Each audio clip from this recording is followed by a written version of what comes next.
ఆ వ్యక్తి చేసే మోసాల గురించి తెలిస్తే మీరంతా నోరెళ్లబెట్టాల్సిందే. రంజీ మ్యాచ్లు ఆడిన ఆ మాజీ క్రికెటర్ తన కెరీర్ ముగిశాక కొత్త రకమైన ఆటకు శ్రీకారం చుట్టాడు. ప్రముఖుల పేర్లను వాడుతూ కొంతమంది ప్రముఖులను బెదిరిస్తూ డబ్బులు గుంజడం అతడి నైజం. ఏకంగా ముఖ్యమంత్రుల ఓఎస్డీని అంటూ కంపెనీల ఎండీలకు, పారిశ్రామికవేత్తలకు ఫోన్లు చేసి హడలు కొడుతున్నాడు.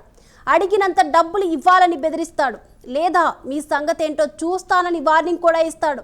అతడి ఆగడాలపై విసిగి వేసారిన పలువురు పోలీసులను ఆశ్రయించారు. మరి పోలీసులు ఏం చేశారు? అతడి ఆగడాలను అడ్డుకున్నారా? అతడి మోసాలకు చెక్ పెట్టారా? తెలుసుకోవాలంటే watch the story.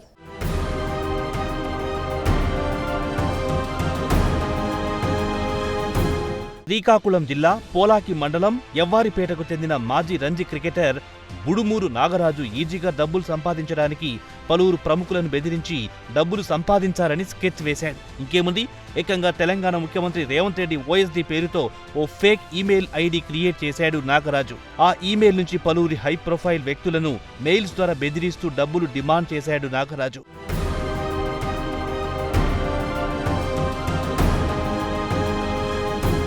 Bollineni infra projects MD Krishnamohan, Rapido MD Aravind Gupta, reality chairman Srinivas Gupta, Country Delight MD Chakradhar, Nitin కౌశల్లతో పాటు పలువురికి మెయిల్స్ చేశాడు. కొన్ని కంపెనీల ఎండీలకు ఫోన్ చేసి బెదిరింపులకు పాల్పడ్డ నాగరాజు మరికొన్ని రియల్ ఎస్టేట్ కంపెనీల చైర్మన్లకు సైతం వాట్సాప్ మెసేజ్లు పెట్టి డబ్బులు డిమాండ్ చేశాడు.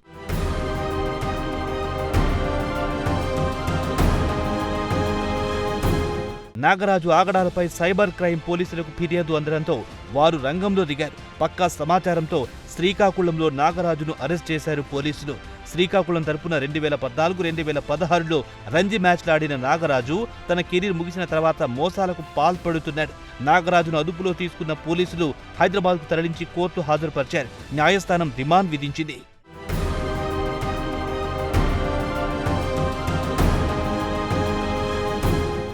ఏపీ ముఖ్యమంత్రులు చంద్రబాబు, జగన్ ఓఎస్డీనంటూ అప్పటి తెలంగాణ మంత్రి కేటీఆర్ పేరుతోనూ పలు కంపెనీలకు ఫోన్ చేసి డబ్బులు డిమాండ్ చేశాడు.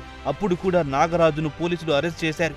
తెలుగు రాష్ట్రాల్లో నాగరాజుపై 30కి పైగా కేసులున్నాయి. ప్రస్తుతం ఆయా కేసుల్లో బెయిల్పై నాగరాజు బయట తిరుగుతున్నాడు.